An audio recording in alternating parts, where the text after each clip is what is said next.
जय शिवराय विद्यार्थी मित्रांनो. आजपासून आपण सुरुवात करतोय सोल्युशन या चॅप्टरला. सेकंड चॅप्टर आहे हा आपला. 4 to 6 मार्क्स हे वेटेज आहे त्याचं बोर्ड एक्झामिनेशन मध्ये. कमीत कमी 4 मार्काला विथ ऑप्शन 6 मार्काला येतो. तर आपण नेहमी विथ ऑप्शन हेच मार्क्स कन्सिडर करायचे. पहा, तर सोल्युशन म्हणजे काय आहे?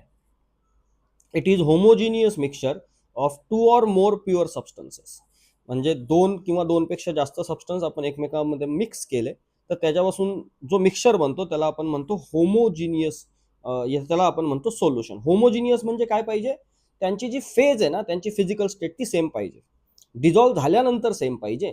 फॉर एक्झाम्पल समजा मी सॉल्ट घेतलं आणि सॉल्टला वॉटरमध्ये ॲड केलं, तर सॉल्टची फिजिकल स्टेट पहिल्यांदा सॉलिड होती आणि वॉटरची फिजिकल स्टेट लिक्विड होती, बरोबर. पण जेव्हा दोघांना आपण मिक्स केलं त्याच्यानंतर पूर्ण फेज काय बनली? लिक्विडच बनली ना. डिफरंट फेजेस नाही आहेत, दोन डिस्टिंक्ट वेगवेगळ्या फेजेस नाही आहेत, एकच फेज झाली मिक्स केल्यानंतर. त्याला आपण म्हणतो होमोजिनियस मिक्सचर. तर सोल्युशन एक होमोजिनियस मिक्सचर आहे. याच्या अपोजिटमध्ये दुसऱ्या प्रकारचं एक मिक्सचर असतं ज्याला आपण म्हणतो हेटरोजिनियस मिक्सचर. हेट्रो म्हणजे काय?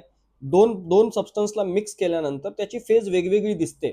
जसं समजा मी सँड प्लस शुगरला मिक्स केलं.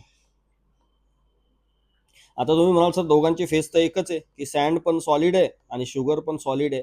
तरी सुद्धा जेव्हा आपण त्यांना कंटेनरमध्ये घेऊ तेव्हा ते सगळे वेगवेगळे दिसून येतील. त्यांची फेज समजून येईल की हे वेगवेगळे सबस्टन्सेस आहेत, ते एकमेकांमध्ये पूर्णपणे मिक्स नाही झाले ना, बरोबर. ते समांगी नाही झाले, ते विषमांगी राहिले. तर होमोजिनियस मिक्सचर म्हणजे सोल्युशन असतात. आता बायनरी सोल्युशन म्हणजे काय? त्याच्यामध्ये दोन पदार्थ मिक्स केलेले आहेत, दोन substances consist of 2 substances, solute and solvent. तर सॉल्यूट जो आहे तो नेहमी लेसर अमाऊंट मध्ये असतो आणि सॉल्व्हेंट जो आहे तो मोर अमाऊंट मध्ये असतो. दोघांना एकमेकांमध्ये मिक्स केलं की एक होमोजिनियस मिक्सचर बनतं, ज्याला आपण काय म्हणतो? सोल्युशन म्हणतो. किंवा आपण काय म्हणू शकतो? सॉल्यूट जो आहे ना, it is going to lose its physical state in solution. जसं मी सांगितलं सॉल्ट प्लस वॉटर. सॉल्टची फिजिकल स्टेट सॉलिड होती, पण जेव्हा त्याला आपण मिक्स केलं वॉटर सोबत, ऍड केलं वॉटरमध्ये, डिझॉल्व्ह केलं, तेव्हा काय झालं? सॉल्टची जी फिजिकल स्टेट होती ती निघून गेली, सॉलिड नाही राहिला, तो पण लिक्विडच बनला, बरोबर ना. म्हणजे त्याचं डिसोसिएशन झालं तिकडे गेल्यानंतर. सो सॉल्यूट हा सबस्टन्स आहे जो आपली फिजिकल स्टेट लूज करतो सोल्युशन मध्ये. तर सॉल्व्हेंट जो असतो ना, solution has the same physical state as that of solvent. जसं सॉल्ट प्लस वॉटरमध्ये वॉटरची फिजिकल स्टेट लिक्विड होती आणि सोल्युशनची फिजिकल स्टेट सुद्धा काय होती? लिक्विड होती. तर सॉल्यूट कोण आहे, सॉल्व्हेंट कोण आहे, दोन प्रकारे आपण आयडेंटिफाय करू शकतो. लेसर अमाऊंट किंवा मोर अमाऊंट जनरली. पण कधी कधी असं होऊ शकतं ना की सॉल्यूटची अमाऊंट जास्त आहे आणि सॉल्व्हेंटची अमाऊंट कमी आहे. अशा केसमध्ये आपल्याला फिजिकल स्टेटवरून पाहायचं आहे. सॉल्यूट जो आहे त्याची फिजिकल स्टेट लूज होते आणि सॉल्व्हेंटची जी फिजिकल स्टेट आहे तीच सोल्युशनची फिजिकल स्टेट बनून जाते. आता सोल्युशन 9 प्रकारचे बनू शकतात. पहा कसे बनू शकतात.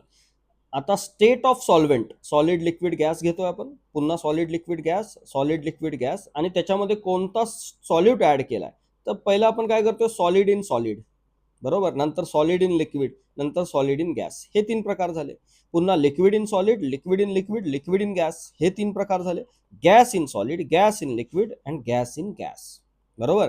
म्हणजे इथे आपण सॉल्व्हेंटचे solid liquid gas, solid liquid gas, solid liquid gas, त्याच्यामध्ये सॉलिड सॉलिड सॉलिड ऍड केला, लिक्विड लिक्विड लिक्विड ऍड केला आणि मग गॅस 3 वेळा ऍड केला. असे 9 प्रकारचे सोल्युशन बनू शकतात. तर पहा, सॉलिड इन सॉलिड म्हणजे सॉल्व्हेंट सुद्धा सॉलिड आहे, सॉलिड सुद्धा सॉलिड आहे. तर त्याच्यामध्ये आपल्याला माहिती आहे की सॉलिड जे मेटल्स आहेत, नॉन मेटल्स आहेत, त्यांना एकमेकांमध्ये मिक्स केलं की आपल्याला एलॉईज मिळतात. जसं ब्रास बनवलं जातं किंवा ब्रॉन्झ बनवलं जातं. तर पहा, सीईटी मध्ये असे क्वेश्चन येऊ शकतात ना की ब्रास जो आहे तो कोणत्या टाईपचा सोल्युशन आहे? तर सॉलिड इन सॉलिड टाईपचा सोल्युशन आहे. सॉलिड इन लिक्विड पहा, हे तर जनरल सोल्युशन आहे. जे मोस्टली आपण जे सोल्युशन यूज करतो ते याच प्रकारचे असतात. सॉलिडला ऍड केले लिक्विडमध्ये. सी वॉटर आहे, ज्याच्यामध्ये बरेचसे सॉल्ट, सोडियम क्लोराईड सारखे सॉल्ट जे आहेत ते वॉटरमध्ये ऍड झालेले आहेत. शुगर इन वॉटर झालं. सॉलिड इन गॅस म्हणजे सॉल्व्हेंट जो आहे तो गॅस आहे आणि त्याच्यामध्ये सॉलिड सबस्टन्स आपण ऍड केलेला आहे. तर आयोडीन इन एअर हे त्याचं एक्झाम्पल आहे. या टेबलवरती क्वेश्चन सीईटी मध्ये येऊ शकतो, तर हे एक्झाम्पल्स लर्न करणं फार गरजेचं आहे. लिक्विड इन सॉलिड, सॉल्व्हेंट हा सॉलिड आहे आणि सॉल्यूट हा लिक्विड आहे. तर सोडियम अमालगम आता मर्क्युरी हा लिक्विड स्टेटमध्ये असतो, सोडियम हा सॉलिड स्टेटमध्ये असतो. त्याला अमालगम असे सबस्टन्सेस आपण म्हणतो, सोडियम अमालगम.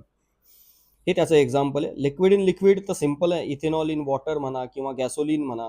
गॅसोलिन म्हणजे पेट्रोलियम प्रोडक्ट्स आहे ना, पेट्रोल डिझेल वगैरे. लिक्विड इन गॅस तर क्लोरोफॉर्म इन नायट्रोजन, हे त्याचं एक्झाम्पल आहे. लिक्विड हा सॉल्यूट आहे, तर याच्यामध्ये क्लोरोफॉर्म हा लिक्विड आहे आणि नायट्रोजन हा गॅस आहे. Gas in solid, gas in solid. आता बघा H2 हा गॅस आहे ना, तो आपण पॅलॅडियम मध्ये ऍड करू शकतो. त्याचं ना तिथे ऍडझॉर्प्शन होतं. सरफेस केमिस्ट्रीमध्ये आपण हे शिकतो ऍडझॉर्प्शन काय असतं, आणि ऑर्गॅनिक केमिस्ट्रीमध्ये जी रिडक्शनची रिॲक्शन आहे त्याच्यामध्ये हा कॅटलिस्ट यूज होतो, मेटल कॅटलिस्ट म्हणतो आपण त्याला. H2 in palladium. Gas in solid. Gas in liquid, carbonated water, म्हणजे आपण जे सॉफ्ट ड्रिंक्स वगैरे घेतो, पेप्सी, कोको कोला वगैरे, त्याच्यामध्ये कार्बन डायऑक्साईड ऍड केलेला असतो ना, सो गॅस इन लिक्विड. किंवा O2 इन H2O, आपल्याला माहितीच आहे की पाण्यामध्ये ऑक्सिजन डिझॉल्व्ह होतो आणि त्याच्यामुळे ॲक्वॅटिक लाईफ सर्व्हाइव्ह होते. गॅस इन गॅस म्हणजे एअर. एअरमध्ये तर मिक्सचर आहेच, बरोबर ना, ऑक्सिजन आहे, नायट्रोजन आहे, कार्बन डायऑक्साईड आहे, विविध प्रकारचे गॅसेस आहेत. तर हा टेबल इम्पॉर्टंट आहे. याचे एक्झाम्पल्स तुम्हाला लक्षात, एक्झाम्पलवरती क्वेश्चन येऊ शकतो की सांगा या out of the following gas, solid in gas कोण आहे, म्हणजे एक्झाम्पल देतील 4 आणि तुम्हाला आयडेंटिफाय करायचं कोणतं एक्झाम्पल आहे ना. असे क्वेश्चन्स येऊ शकतात. दिस इज व्हेरी इम्पॉर्टंट टेबल. आता जेव्हा आपण सॉल्यूटला ऍड करतो सॉल्व्हेंटमध्ये, तर त्याचं काहीतरी कॉन्सन्ट्रेशन असतं, म्हणजे किती अमाऊंट आपण सॉल्यूटची ऍड केली सॉल्व्हेंटमध्ये त्याला आपण म्हणतो कॉन्सन्ट्रेशन. आता कॉन्सन्ट्रेशनला एक्सप्रेस करण्याचे, कॉन्सन्ट्रेशनला रिप्रेझेंट करण्याचे भरपूर सारे मार्ग आहेत. मोलॅरिटी आहे, नॉर्मॅलिटी आहे, मोलॅलिटी आहे, मोल फ्रॅक्शन आहे, बरोबर, हे तुम्ही शिकला आहात आधी. तर त्यापैकी काही फॉर्म्युलेज मी इथे दिलेले आहेत. तर पहा, हे 1 ते 9 हे जे फॉर्म्युले आहेत ना, हे 1 ते 6 आणि हे फॉर्म्युलेज ते इम्पॉर्टंट आहेत आपल्यासाठी.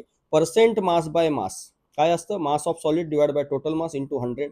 Percent mass by volume, mass of solute, B म्हणजे सॉल्यूटसाठी आहे, ए म्हणजे सॉल्व्हेंटसाठी, divide by volume in ml into 100. Percent volume by volume, so volume of solute total volume into 100. आता मोलॅरिटी काढायची असेल तर आपण काय करू शकतो, number of moles of solute into divide by volume in ml into 1000.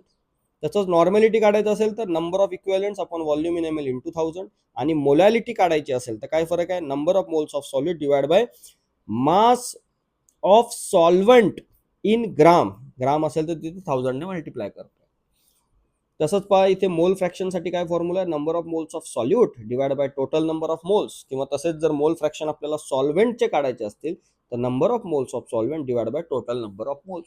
आता हे जे टोटल मोल फ्रॅक्शन आहे ही नेहमी युनिटी असते, म्हणजे त्यांचं ऍडिशन नेहमी 1 येतं. तर हे काही इम्पॉर्टंट फॉर्म्युलाज आहेत जे मला वाटतं तुम्हाला बोर्डसाठी कामाला येतील. पण जे मुलं जेईची सुद्धा तयारी करतायत त्यांनी लक्षात ठेवा, हे बाकीचे सगळे फॉर्म्युलाज आपल्याला कामाला येणार आहे जेईच्या प्रिपरेशनमध्ये. तर आता सध्या या फॉर्म्युलाजवरती मी बोलणार नाहीये. तर हे जे फॉर्म्युलाज आहेत ना, आता पहा, हे रिझल्टंट मोलॅरिटीचा फॉर्म्युला आहे. म्हणजे 2 सोल्युशन एकमेकांमध्ये मिक्स केले तर ते सांगते रिझल्टंट मोलॅरिटी काढा, दोघांना मिक्स केल्यावर काय येते. किंवा हा डायल्युशनचा फॉर्म्युला आहे, म्हणजे जेव्हा आपण आपल्याकडे एक सोल्युशन असतं त्याची काहीतरी मोलॅरिटी असते, आपण म्हणजे त्याच्यामध्ये आपण वॉटर ऍड केलं म्हणजे काय केलं, डायल्युशन केलं, तर मोलॅरिटी किती होईल ती कशी काढायची. तसंच हे नॉर्मॅलिटी मोलॅरिटीचं रिलेशन आहे, NF म्हणजे एन फॅक्टर आहे, रेडॉक्समध्ये आपण एन फॅक्टर शिकतो. जसं रिझल्टंट मोलॅरिटी काढतो तसं आपण रिझल्टंट नॉर्मॅलिटी किंवा डायल्युशन फॉर नॉर्मॅलिटी करू शकतो. पुन्हा काही फॉर्म्युलाज आहेत हे पार्ट्स पर मिलियन, पार्ट्स पर बिलियनचे, ज्याच्यामध्ये 10⁶ आणि 10⁹ ला मल्टिप्लाय होतं मास फ्रॅक्शनने. आता इथून पुढे ना 15 पासून ते 22 पर्यंत हे सगळे रिलेशन्स आहेत. Relation between percent mass by volume and percent mass by mass, D म्हणजे डेन्सिटी आहे. Relation between percent mass by mass and PPM म्हणजे parts per million. Relation between strength of solution, gram per litre into percent mass by volume. Molarity आणि percent mass by व्हॉल्यूमचं रिलेशन. पुन्हा molarity into percent mass by मासचं रिलेशन. तर हे जे सगळे फॉर्म्युलाज आहेत ना, हे सगळे रिलेशन वाले फॉर्म्युलाज आहेत, जेई मध्ये जास्त यूज होतात, आपणही यूज करू शकतो. आता समजा तुम्हाला मोलॅलिटी दिली आणि तुम्हाला मोलॅरिटी काढायला सांगितली, मोलॅलिटी दिली आहे आणि तुम्हाला मोलॅरिटी काढायला सांगितली, तर पहा ना, हा फॉर्म्युला यूज करू शकतो. मोलॅलिटी काढायची, मोलॅरिटी गिवन आहे, डी म्हणजे डेन्सिटी, एम म्हणजे पुन्हा मोलॅरिटी आहे आणि MB म्हणजे मोलार मास ऑफ सॉल्यूट आहे. तर हे फॉर्म्युला तेव्हा यूज होतात जेव्हा तुम्हाला कॉन्सन्ट्रेशनचे टर्म्सला कन्वर्ट करायचे. आता समजा मोल फ्रॅक्शन दिलेले असतील आणि मोलॅलिटी काढायचं असेल तर हा फॉर्म्युला यूज होतो. किंवा मोल फ्रॅक्शन दिलेले असतील आणि मोलॅरिटी काढायची असेल तर हा फॉर्म्युला डायरेक्टली यूज करू शकता. तर थोडे जेईच्या अनुषंगाने हे फॉर्म्युले फार महत्वाचे आहेत, त्याच्यामुळे यांच्यावरती मी जास्त आता बोलणार नाहीये. कदाचित एखादा व्हिडिओ माझा कन्सेप्ट ऑफ केमिस्ट्रीमध्ये येईल या सर्वांचं डेरिव्हेशन किंवा हे फॉर्म्युले कसे असतात त्यासाठी. पण सध्या हे जे तुम्हाला हे कलरफुल दिसत आहेत ना, हे फॉर्म्युले आपल्याला या चॅप्टरमध्ये युटिलाइज होऊ शकतात. त्यापैकी सुद्धा मोलॅरिटी हा जास्तीत जास्त कामाला येणार आहे. मोलॅरिटी किंवा मोलॅलिटी आणि मोल फ्रॅक्शन हे आपल्याला कामाला येणार आहे या चॅप्टरमध्ये. ओके, चला. तर capacity of a solution to dissolve the solid हा नेक्स्ट टॉपिक आहे. अनसॅच्युरेटेड सोल्युशन काय असतात पहा. The solution in which we can still add and dissolve solute is called unsaturated solution. आता जर आपण काही पर्टिक्युलर अमाऊंट ऑफ सॉल्व्हेंट घेतलाय, लेट्स से आपण 1 लिटर सॉल्व्हेंट घेतलाय है ना. आता या सॉल्व्हेंटमध्ये सॉल्यूट किती डिझॉल्व्ह करू शकतो आपण, त्याची काहीतरी क्षमता आहे ना, कॅपॅसिटी आहे ना. तर सोल्युशन तेव्हा अनसॅच्युरेटेड असतं जेव्हा आपल्याला माहिती आहे की आपण त्याच्यामध्ये अजून सॉल्यूट ऍड करू शकतो आणि तो सॉल्यूट डिझॉल्व्ह सुद्धा होईल. म्हणजे सोल्युशन इज स्टील अनसॅच्युरेटेड, त्याच्यामध्ये अजून कॅपॅसिटी आहे की आपण अजून सॉल्यूट ऍड करून डिझॉल्व्ह करू शकतो. आणि जेव्हा सॉल्यूट डिझॉल्व्ह होत असतो तेव्हा जी प्रोसेस होत असते त्याला आपण डिससॉल्युशन म्हणतो. जसं NaCl घेतलं, सोडियम क्लोराईड वॉटरमध्ये ऍड केलं, त्याला डिझॉल्व्ह केलं, त्या प्रोसेसला आपण काय म्हणतो, डिससॉल्युशन. आता पहा, सॅच्युरेटेड सोल्युशन म्हणजे काय.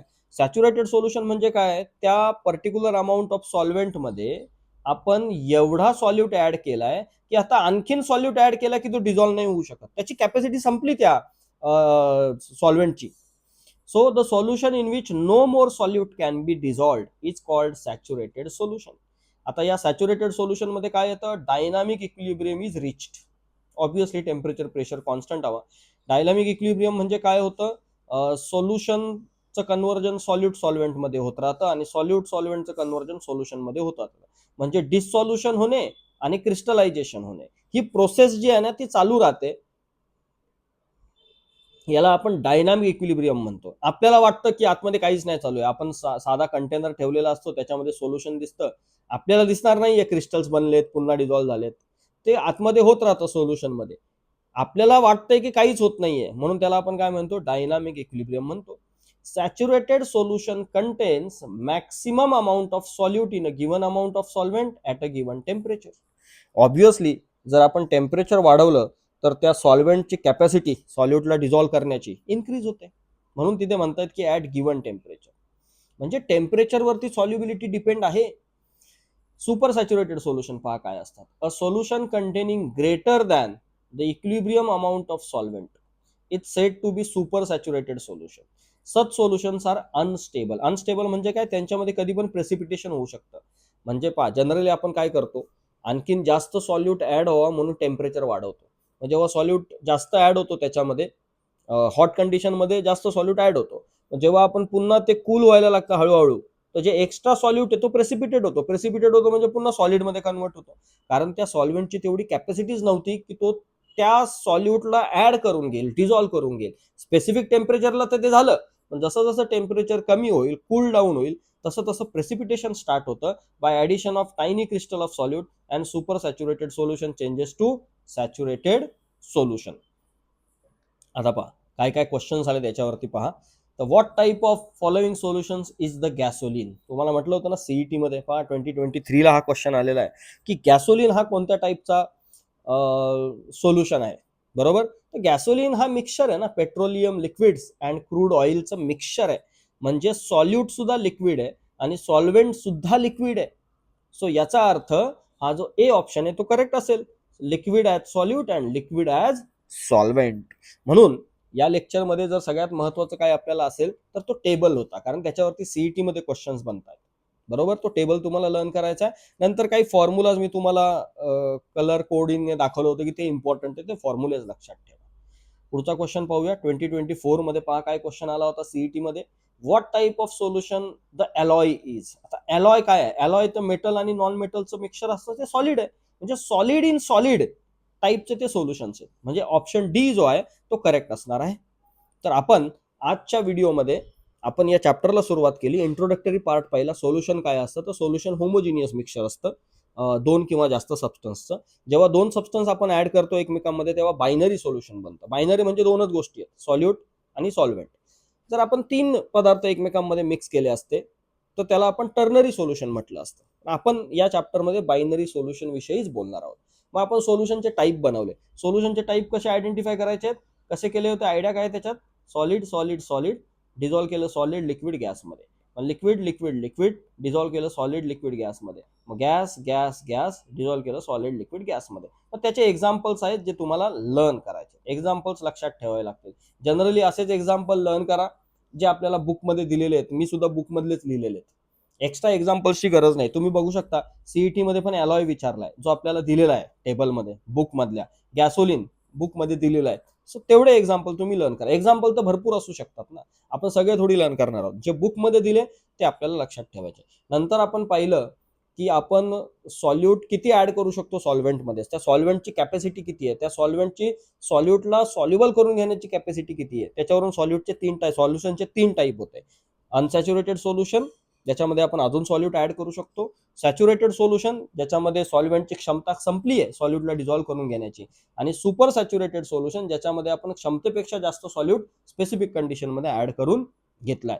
नेक्स्ट लेक्चरमध्ये आपण स्टार्ट करणार आहोत सॉल्युबिलिटी हा टॉपिक.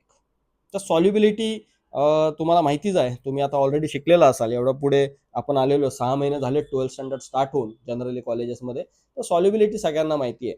तर सॉल्युबिलिटी कशी डिपेंड करते टेम्परेचरवरती, कशी डिपेंड करते प्रेशरवरती, आणि त्या प्रेशरवरती डिपेंड करण्यामध्ये आपण हेनरीज लॉ शिकतो, ज्याच्यावरती भरपूर क्वेश्चन बोर्ड एक्झाममध्ये आणि सीईटी मध्ये सुद्धा येतात.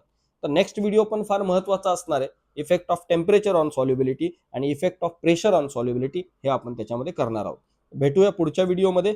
जय शिवराय विद्यार्थी मित्रांनो.